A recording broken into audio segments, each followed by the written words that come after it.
8 साल का आरव 5 सितारा होटल के बाहर खड़ा था, जिसे जिंदगी ने समय से पहले ही बड़ा कर दिया था।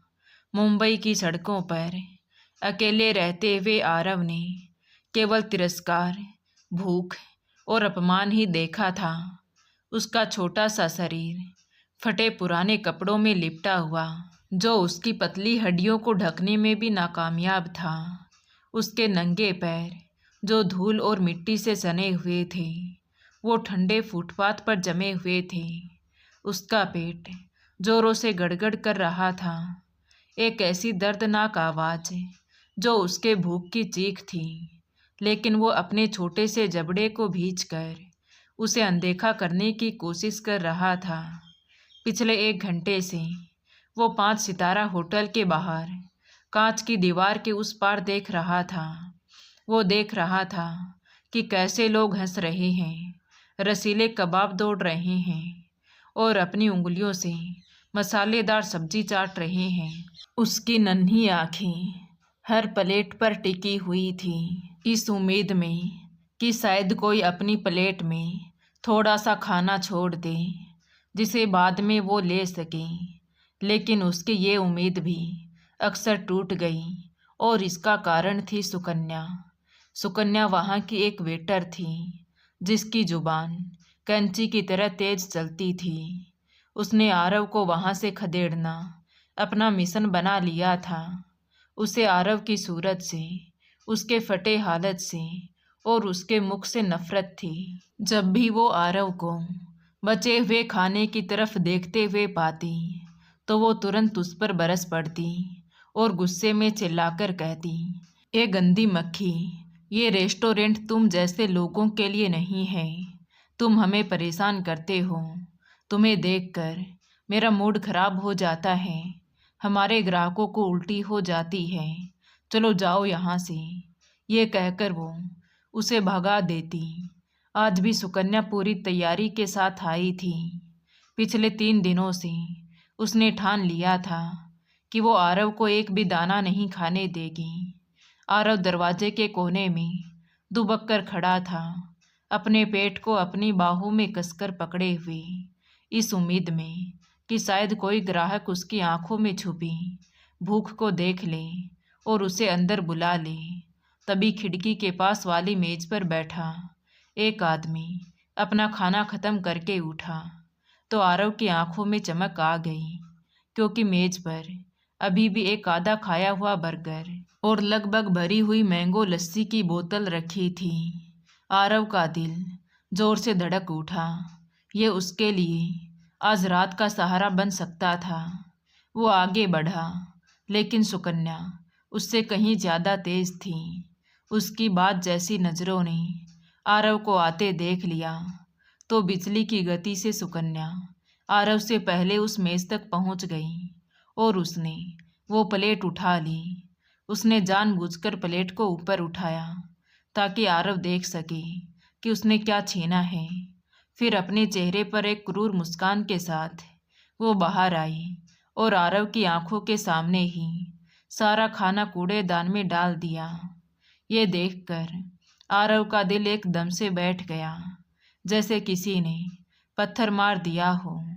लेकिन भूख को स्वाभिमान से कोई मतलब नहीं होता। वो सुकन्या के अंदर जाते ही धीरे धीरे दबे पांव कूड़ेदान की ओर बढ़ा। उसने सोचा, शायद बर्गर पूरी तरह खराब ना हुआ हो, शायद मैं मिट्टी झाड़कर उसे खा लूँगा और आज की रात गुजार लूँगा।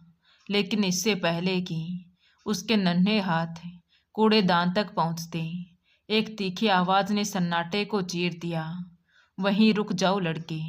उसने पीछे मुड़कर देखा तो वो सुकन्या ही थी। वो उसकी ओर बढ़ी। उसकी आंखों में घृणा की आग जल रही थी। उसे छूने की हिम्मत भी मत करना। वो गुस्से में बोली, "ये रईस जगह है।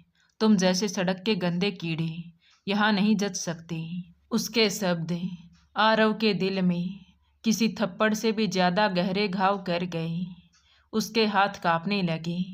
उसने डरते हुए 2 कदम पीछे किए और फिर उसका पेट फिर से दर्द से करा उठा। लेकिन इस बार अपमान की चोट भूख से ज्यादा गहरी थी। आरव की आंखों में आंसू भर आए। वो मुड़ा और मुख्य प्रवेश द्वार के पास जाकर अंधेरे में बैठ गया। अपने छोटे से शरीर को सिकोड़कर एक दुख की गठरी जैसा बन गया।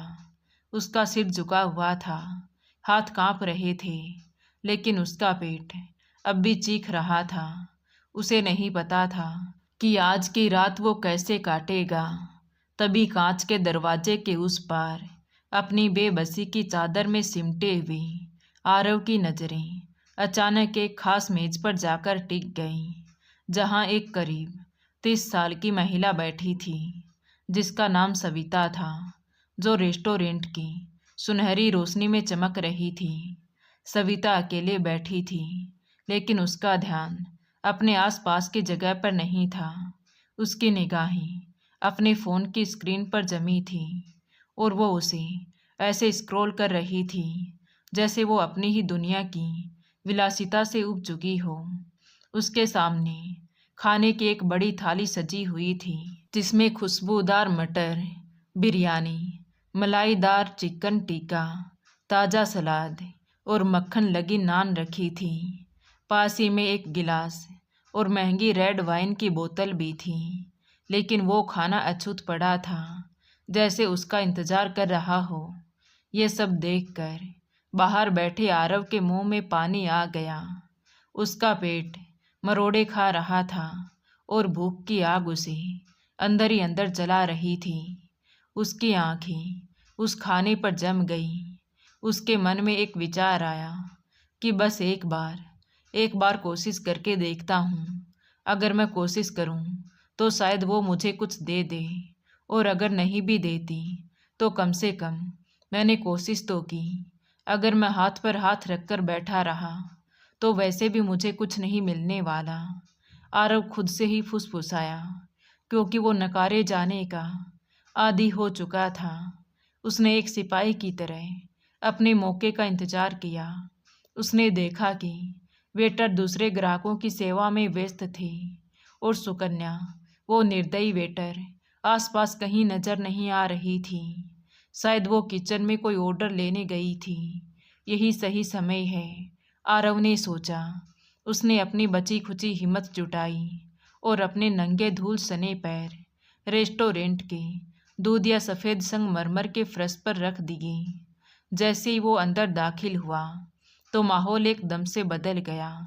वहाँ मौजूद रईस लोगों के सर उसकी तरफ घूम गई। उनकी बातें रुक गई और चेहरे पर हैरानी के भाव घृणा में बदलने लगे। ये यहाँ कैसे आ गया? पास में बैठी एक महिला ने जोर से कहा। उसकी आवाज़ में खौफ था। क्या सिक्योरिटी गेट पर सो रहा है?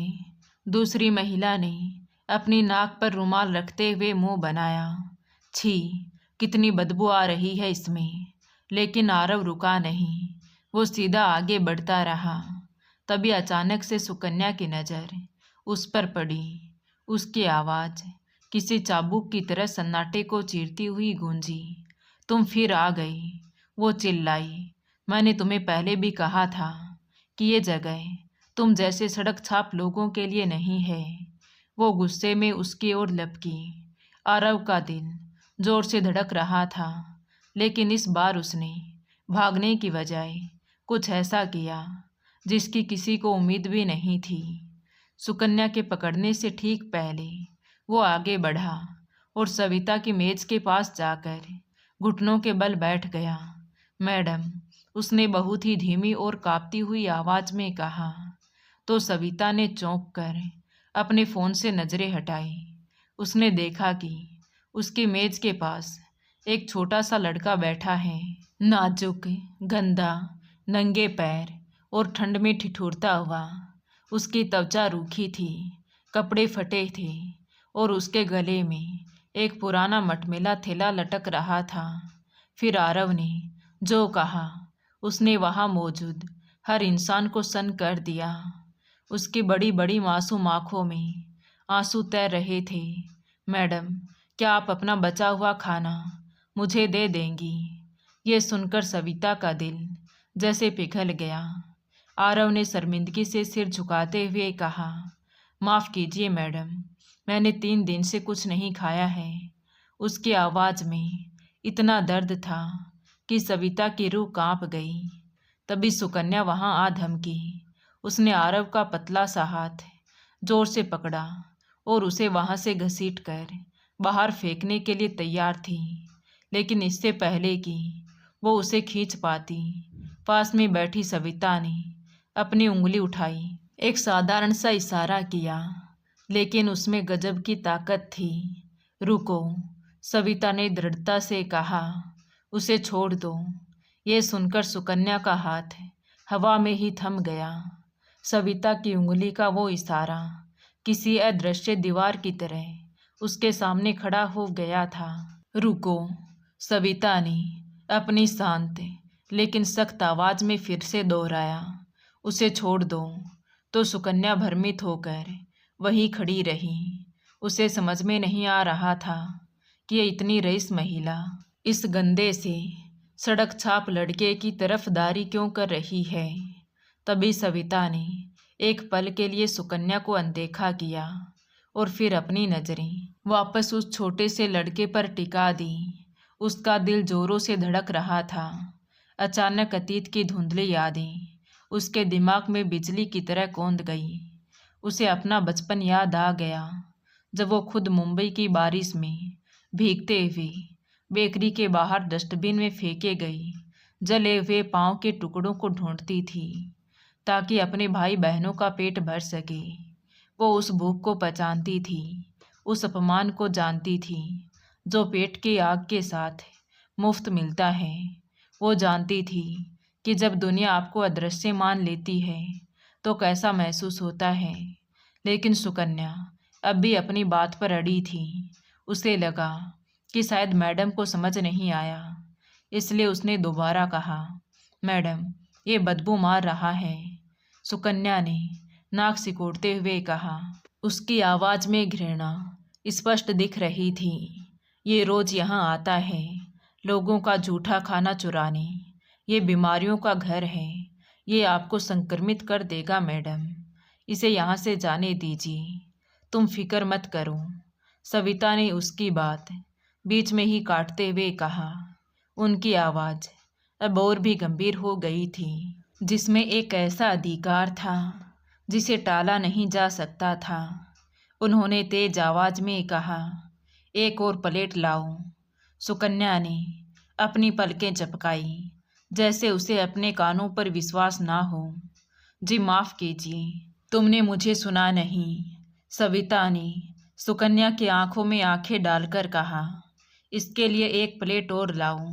और सुनो, जो सबसे बेहतरीन खाना तुम्हारी किचन में है वही लाना, बल्कि मेरी थाली से भी बेहतर होना चाहिए। और जल्दी करो। ये सुनकर आरव की आंखें आश्चर्य से फैल गईं। उसका छोटा सा मुंह खुला का खुला रह गया। सच में, उसने विश्वास के साथ पूछा। उसे लगा शायद वो कोई सपना देख रहा है या ये अमीर लोगों का कोई भद्दा मजाक है। उसके मुंह से ये सुनकर सविता उसके पास झुकी और मुस्कुराई, एक ऐसी मुस्कान जिसमें माँ जैसी ममता छिपी थी। हाँ बेटा, उसने कहा, तुम्हारा नाम क्या है? आरव, उसने धीरे से जवाब दिया। बहुत प्यारा नाम है। आओ मेरे पास कुर्सी पर बैठो। कहते हुए सविता ने अपनी बगल वाली खाली मखमली कुर्सी की ओर इशारा किया। आरव हिचकिचाया। उसने अपने गंदे कपड़े देखे और फिर उस साफ सुथरी शाही कुर्सी को देखा। वो अभी भी तय नहीं कर पा रहा था कि ये हकीकत है या छलावा। क्या आप मजाक तो नहीं कर रही? आरव ने धीरे से पूछा। लेकिन तभी एक कर्कश ताने भरी आवाज ने उस कोमल पल को तोड़ दिया। वो सुकन्या थी। उसका धैर्य जवाब दे गया था। वो बेहद शर्मनाक है। वो खुखारी। उसका चेहरा गुस्से से लाल हो गया। एक करोड़पति महिला एक सड़क के भिखारी के साथ बैठकर खाना खाएगी। ये हमारे रेस्टोरेंट की तौहीन है, हमारे स्टैंडर्ड के खिलाफ है। सुकन्या के मुंह से ये सुनकर सविता का चेहरा बदल गया। उसकी आंखों से नमी गायब हो गई और उसकी जगह एक शेरनी जैसी आक्रामकता ने ले ली। वो धीरे से अपनी कुर्सी पर सीधी हुई और सुकन्या की ओर मुड़ी। बस, सविता ने बेहद ही धीमी लेकिन बर्फीली आवाज में कहा, अगर तुमने इस बच्चे के बारे में एक और अपमानजनक शब्द कहा तो मैं वादा करती हूँ कि मैं अपनी पहचान और संपर्कों का इस्तेमाल करके तुम्हें अभी इसी वक्त नौकरी से निकलवा दूंगी। ये सुनकर सुकन्या की आंखें डर के मारे फैल गई। हॉल में सन्नाटा छा गया। मैं सुनिश्चित करूंगी कि मुंबई का हर रेस्टोरेंट, हर होटल, हर बड़ा संस्थान तुम्हारा नाम जान जाए। तुम्हें इस शहर में दोबारा कभी नौकरी नहीं मिलेगी। अब चुपचाप उस किचन में जाओ और इस बच्चे को इस सम्मान के साथ सर्व करो, जैसा तुम यहाँ आने वाले किसी मंत्री या बिजनेसमैन को करती हो। बल्कि उसके लिए एक ताज़ा संतरे का जूस भी लाना, उसे एक साफ गिलास में डालना और ऐसे पेश करना जैसे तुम किसी राजा के बेटे को परोस रही हो। जाओ, सविता ने तेज आवाज में कहा। तो सुकन्या वहाँ भूत बनकर खड़ी रही। शर्मिंदगी से उसके गाल जल रहे थे। उसकी सारी हेकड़ी निकल चुकी थी। बिना एक शब्द बोले उसने सर झुकाया और तेजी से किचन की ओर मुड़ गई।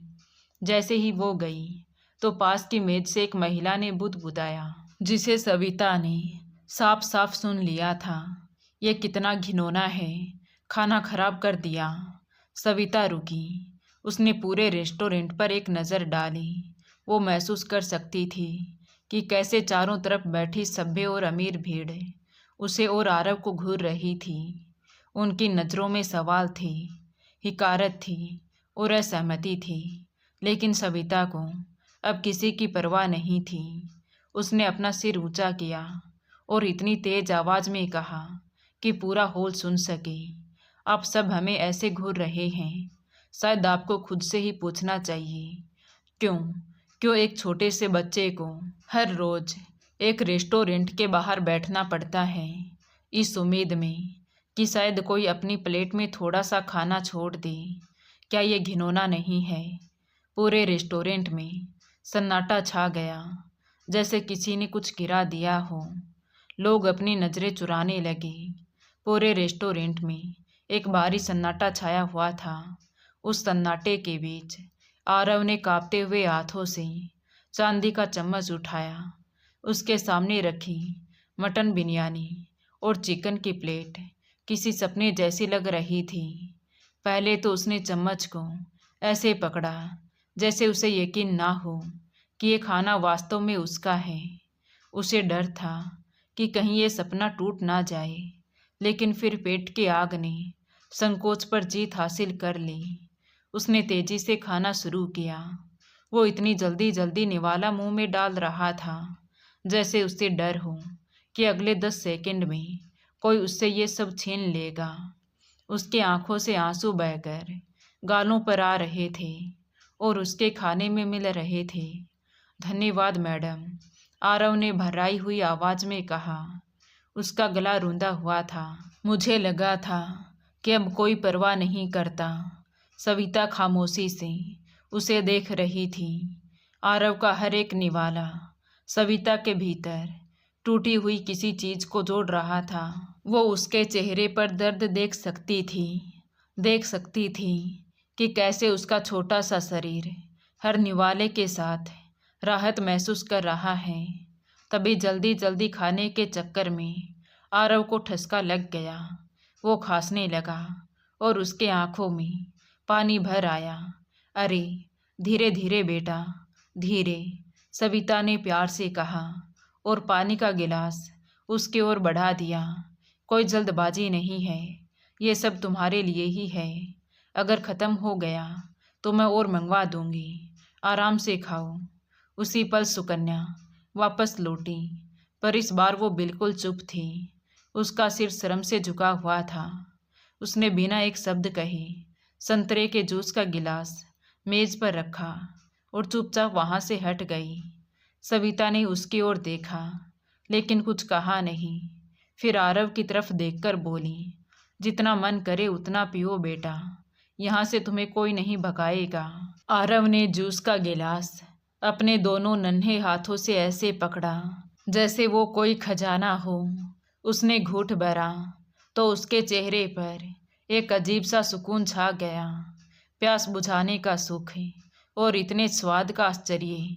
आधा गिलास पीने के बाद वो रुका। उसने अपनी मासूम आंखों से सविता की ओर देखा और फिर गिलास धीरे से उनकी तरफ खिसका दिया। आप नहीं पिएंगी? उसने धीरे से पूछा तो सविता की आंखें भर आई। उसने अपना हाथ आरव के हाथ पर रखा। नहीं मेरे बच्चे, चिंता मत करो, मैंने पी लिया है, आज तुम्हारी बारी है। सविता अपनी कुर्सी पर पीछे की ओर झुक गई। उसकी नज़रें आरव पर थी, लेकिन उसका मन अतीत की गलियों में भटक रहा था। उसे याद आया वो समय जब वो भी ऐसे ही एक बच्ची थी।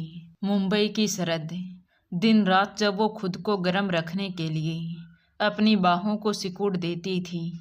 उसे याद आया कि कैसे वो बेकरियों के बाहर खड़े होकर बासी पाँव मांगती थी।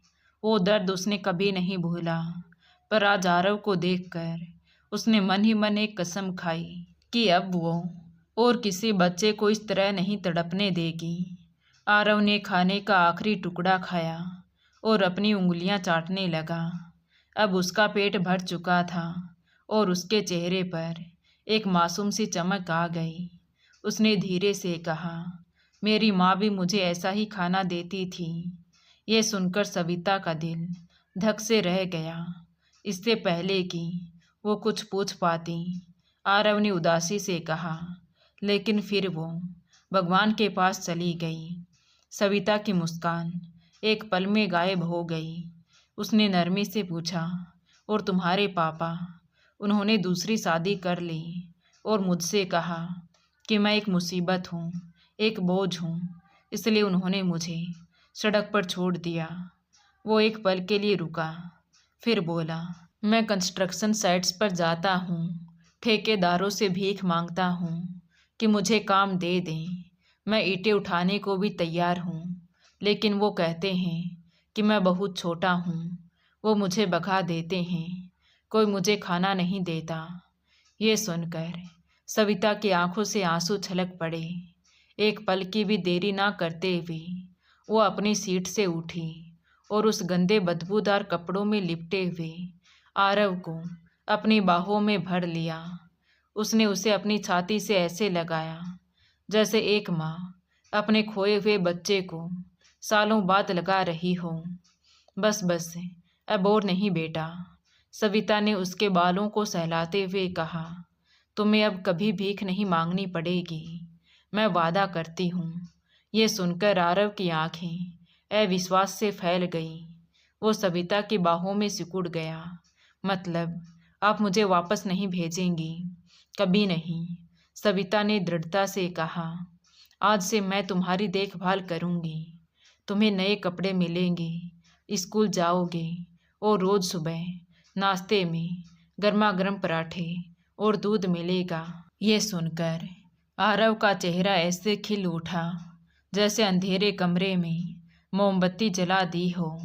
ये सुनकर आरव खुश हो गया और बोला, मैं वादा करता हूँ, मैं अच्छे से रहूँगा। उसने जल्दी से कहा, जैसे उसे डर हो कि ऑर्डर फिर वापस ले लिया जाएगा। मैं आपको बिल्कुल परेशान नहीं करूँगा। सविता ने उसे और कसकर गले से लगा लिया और बोली, तुम पहले से ही बहुत अच्छे हो बेटा, तुम्हें कुछ भी साबित करने की ज़रूरत नहीं है। दोनों उस भावनात्मक पल में खोए हुए थे कि तभी अंदर से एक भारी और गुस्से वाली आवाज़ आई जिसने उस पल को तोड़ दिया। वो उस होटल का मालिक था, मिस्टर खन्ना। उनका चेहरा गुस्से से तमतमाया हुआ था और उनकी नज़रें सीधे आरव पर पड़ी, जो अभी भी सविता के पास खड़ा था। मिस्टर खन्ना तेजी से उनकी मेज की ओर आए। ये क्या तमाशा है?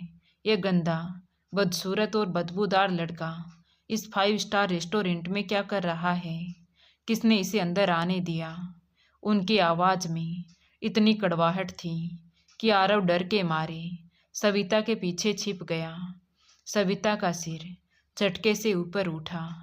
उसकी आंखों में आंसू नहीं, बल्कि एक ऐसी आग थी जिसे देखकर मैनेजर के कदम भी ठिठक गए।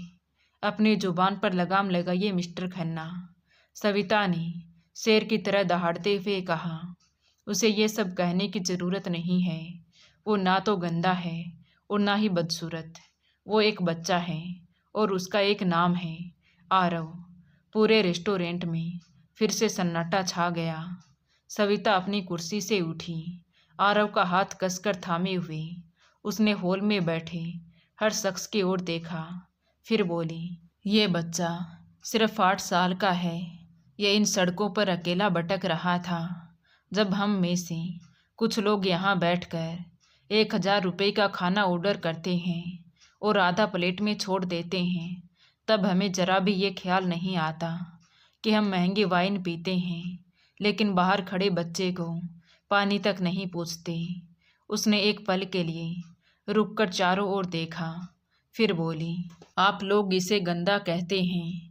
असली गंदगी उसके कपड़ों पर नहीं, बल्कि हमारी सोच में है, जो हमें इंसान को इंसान समझने से रोकती है। ये सुनकर वहाँ मौजूद रईस लोग अपनी कुर्सियों में सिकुड़ गए।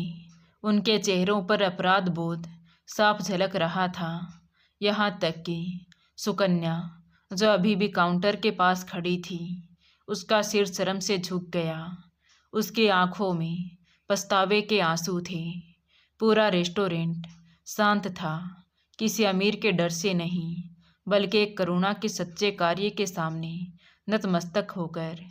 सविता नीचे झुकी और आरव के गाल सहलाते हुए बोली, तुम कोई मुसीबत नहीं हो बेटा। तुम एक बच्चे हो और तुम सिर्फ एक वक्त के खाने के ही नहीं, बल्कि पूरे जीवन प्यार और देखभाल के हकदार हो। कहते हुए सविता आरव का हाथ पकड़कर उसे बाहर ले जाने लगी, तो कई लोग अपनी जगह पर खड़े हो गए, विरोध करने के लिए नहीं, बल्कि सम्मान देने के लिए।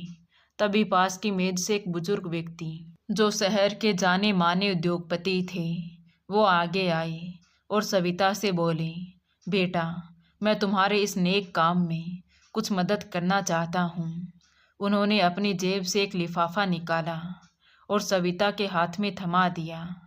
ये इस बच्चे के लिए है, उसकी नई शुरुआत के लिए। लिफाफे में काफ़ी नगद राशि थी। सविता ने कृतज्ञता से सिर हिलाया और हाथ जोड़कर उनका धन्यवाद किया।